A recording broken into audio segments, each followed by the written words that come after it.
Okay, technique part one. When my opponent either has a belt grip or they can get a G grip on the hips, either one, but for today, since we're working with the belt, let's go for the belt. Onside sleeve grip, I'm gonna come underneath for my Kimura grip, so I'm gonna scoop underneath, I'm gonna grab my wrists here, and the key to this, like I said earlier, is gonna be to bump my wrist. Notice if I just grab this, Aaron's wrist is straight, so I like to bump both of my wrists to kind of show what time it is, and that's gonna put his wrist at a bend. That's gonna make it easier to strip. Now when I strip this grip, boom, what I like to try to do is keep my normal one grip and almost like I'm waving at the crowd, and I'm gonna transfer to a double one grip on the sleeves right here.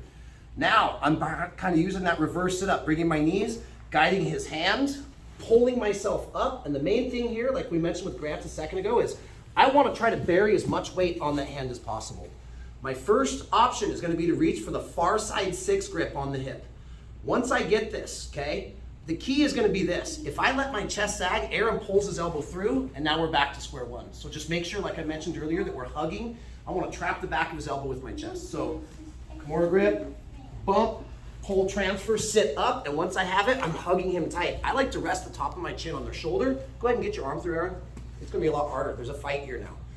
Now, if I want to take the back, let's go over option number 1 and 2. We'll cover them both at the same time. And some of this will depend on our athleticism, like I said earlier.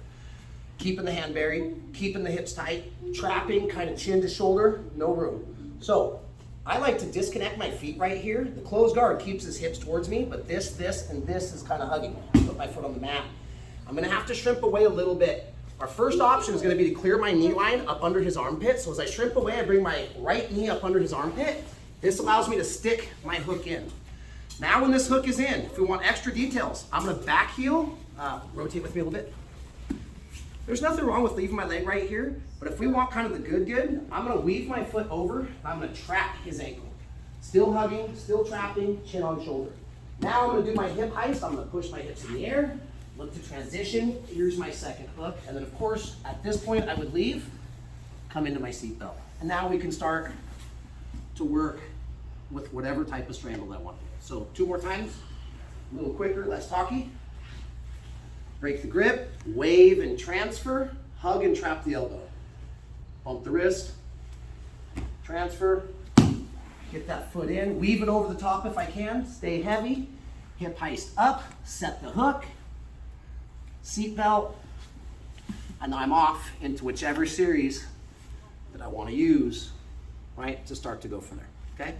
My other option, if I can't hip heist up and take the back, I'm simply going to scoot away, kind of pull and roll like what we do from turtle. And let's show you from this angle this time. It's 90% of the first part is the exact same setup. If I can't get my hip heist up and over and set the hook, I'm just going to shrimp away and keep pulling. It could be 2 pulls, it could be 1, it could be 5. One, pump, transfer, sit up, hug.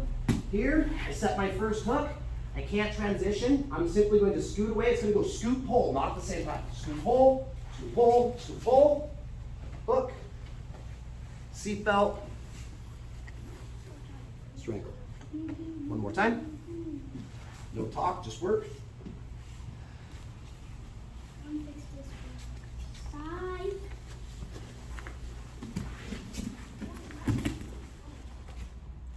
Okay, let's do it like this. We got time today.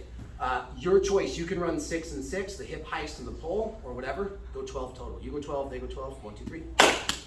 Okay, technique number 2. We're going to set this up the same way. And without me getting too wordy on it, there's a lot of variations that could happen. They get their hips too high.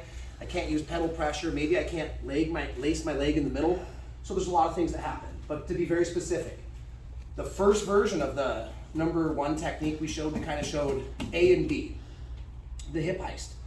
Well, why would I go hip heist if it's easier to scoot and pull? Because the hip heist isn't just a play at the back, it gives me options to go with what we're about to go to now. So, without further ado, same break, same back climb. 1 grip, under, make sure we're bumping the wrist before I strip. Bump, strip, transfer, sit up, come to the belt. Here, I keep this pin, keep tight, hug, pull. I don't want to clear the elbow through the chest. I come here. Now I've got my leg in the middle, leg lace or not. If I don't look for this armbar transition, I know it's hard for Grant to see, rotate with me. Little detail, if I want the back, I will lace this over, keep an active foot and straighten my leg. here. Now I kind of bind him to do my pull and roll, okay? But if I want the back, this leg will actually prohibit me from rotating where I want to go. So as soon as I get my foot in the middle, or I can run from pedal pressure here. Your choice today. I always prefer leg in the middle, more options. Now, when I go to hip heist, I'm going to keep the belt until my hips start to cover his hips, because I'm going to use this as a mechanism to pull me up. So I'm staying tight, burying the hand, trapping the elbow, pulling the hips.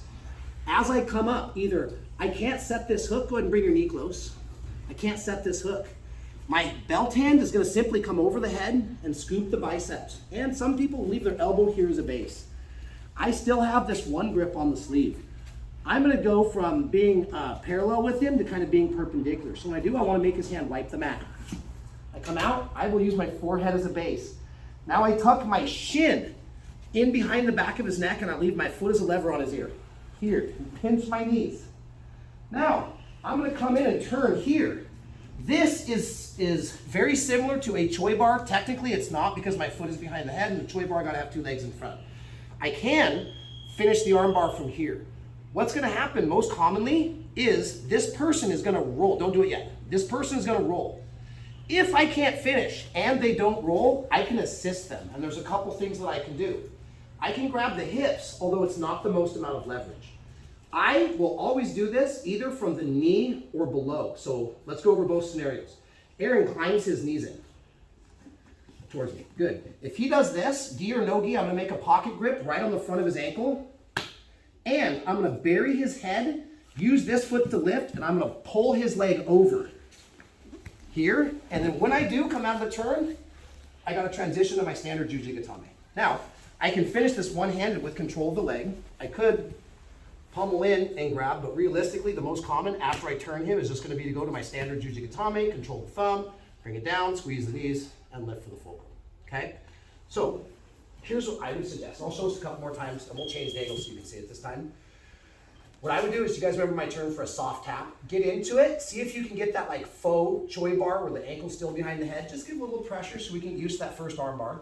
And then the bottom player who's kind of like this, who gets this first soft tap, practice doing what they would do, which is the kind of crowd.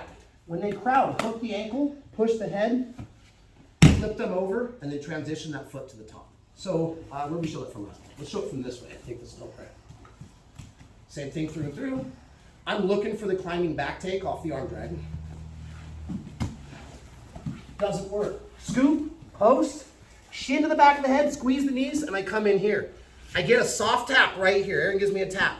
Now, if he rolls, he didn't have to work for me. Okay, his way to alleviate pressure on this style of armbar is to roll. If he doesn't roll, I can grab the pants as a handle. Just like an armbar, the shorter I get towards his hip, the less lever I have. So here, I always like to scoop grip here. And again, as I lift the ankle, my ankle that's on the back of his head makes sure that his forehead stays on the ground. So I pin his head, pinch my legs here, and I use my knees to kind of aid on the roll. Right up and in, and then here's my standard armbar. Okay, one last time. Always looking for the back first. If I don't get the back, I've got options.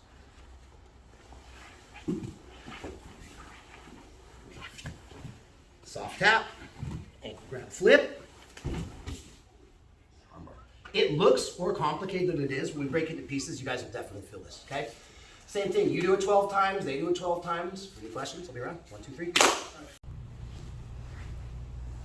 Armbar.